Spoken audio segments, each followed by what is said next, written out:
I need you to watch this video until the very end, because what you'll learn in the third minute will change your perspective on life forever. A bus driver and a child. Their 3-month journey together will change both of their lives for eternity. And I promise you, when you see who shows up at the door at the end of this story, you won't believe your eyes. It's 7:30 a.m. On the snow-covered streets of Chicago, Robert Miller sits behind the steering wheel, waiting. He's 45 years old, a father of 2, an experienced driver who's been working the same route for 20 years. Every morning, the same routine. From downtown to North Side, taking students to school, workers to their jobs. This morning, like every other morning, he's approaching the Lincoln Avenue stop. But today, something's different. There's a small child waiting at the bus stop, knees pulled up to his chest, quietly crying. 7-year-old Ethan, small, thin, wearing a worn-out coat. His school backpack sits on the ground beside him, containing only an empty water bottle and half of a sandwich. His eyes are red, but he stopped crying. He's just sitting there, waiting. Robert stops the bus, opens the door. The child slowly stands up, but Robert can see him searching his pockets for money. All he finds is 50 cents, not quite enough for the fare. "Sorry, sir, I don't have enough money. I'll walk," says Ethan, his voice trembling. But this child isn't just any ordinary child. The real truth is that Ethan Richardson's father hasn't seen him for 3 months. Why? Because nobody knows who his father really is, and the decision Robert is about to make will be the most important decision of his life. Robert looks at the child. He thinks of his own children. "You can get on, son. This one's on the house." Ethan is surprised. "Really?" "Of course. Don't be late for school. This is the moment. This simple act of kindness will be the beginning of everything." The next day, Ethan is at the same stop again. This time, as soon as Robert sees him, he smiles. "Good morning, champ. Let's get you to school." 3rd day, 4th day. Ethan now waits for Robert's bus, and Robert looks forward to seeing him every morning. But Robert doesn't know yet that Ethan's story runs much deeper. The child lives in a small apartment with his grandmother, Margaret. 78-year-old Margaret is trying to get by on her retirement pension. Ethan's father, missing. He left home 3 years ago, and they never heard from him again. "Grandma, the busman is really nice," Ethan says one evening. Margaret smiles. "Is that so, sweetheart?"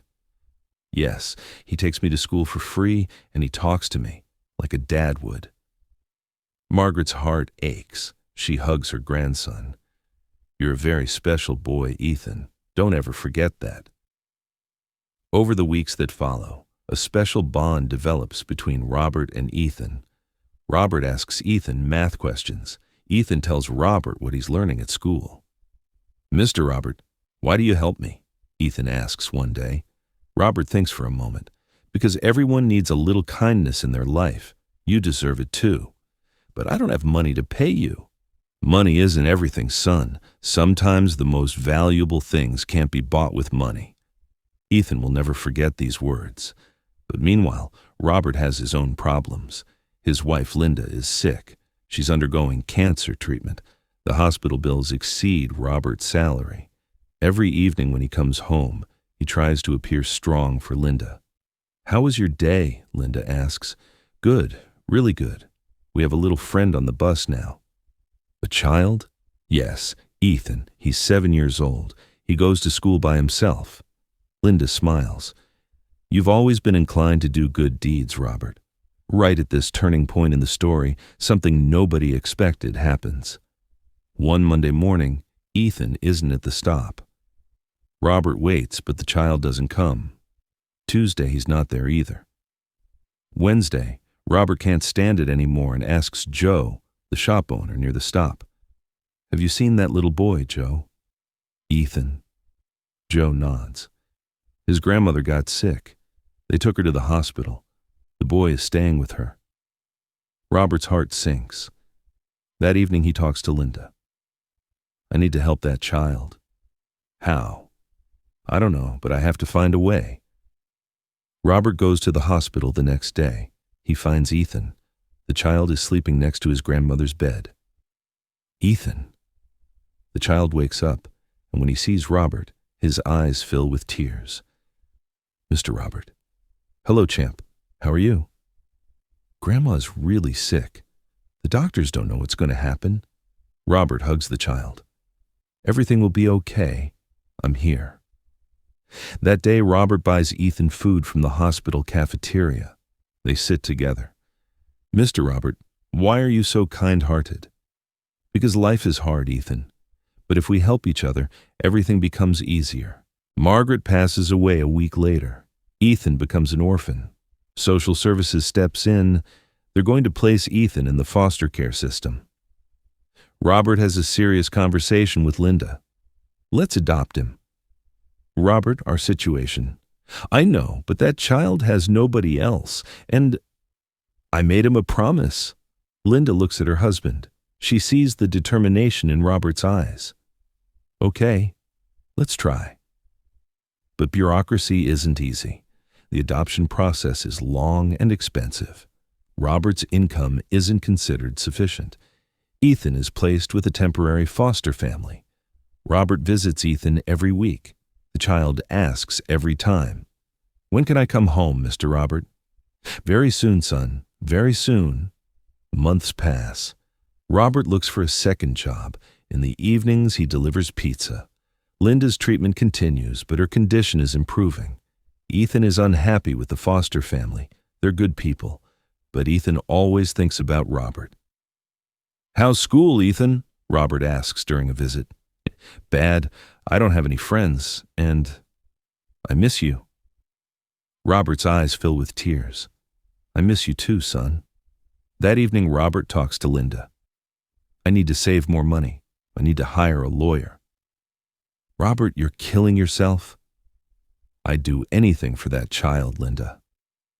And right at this moment, someone none of us expected enters the scene. One Friday evening, Robert comes home, tired and hopeless. The doorbell rings. Robert opens the door. Standing before him is a tall man in a suit, handsome. There's a black Mercedes parked outside. "Are you Robert Miller?" "Yes." "I'm Alexander Richardson, Ethan's father." Robert freezes. The man who's been missing for 3 years is standing in front of him.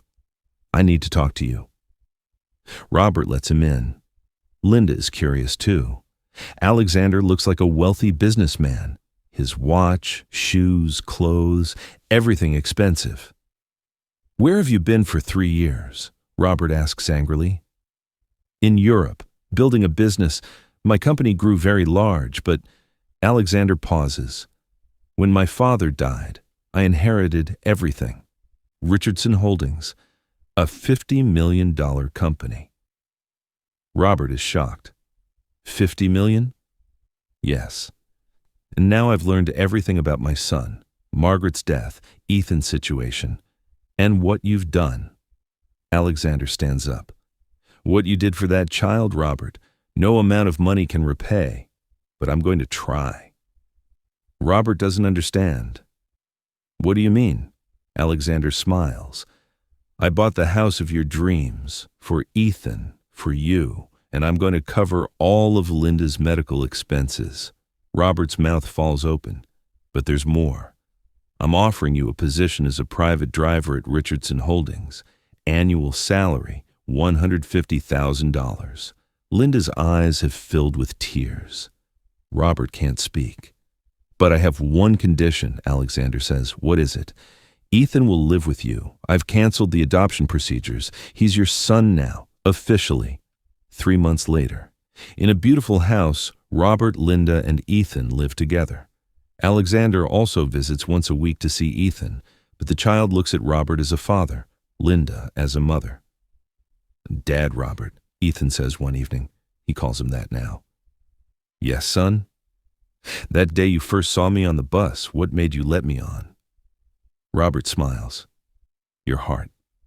Just your heart." "And now you're a millionaire?"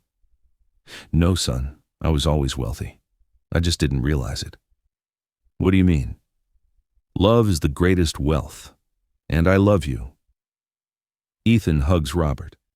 And there it is. When you learned who that man at the door was, the whole truth came out.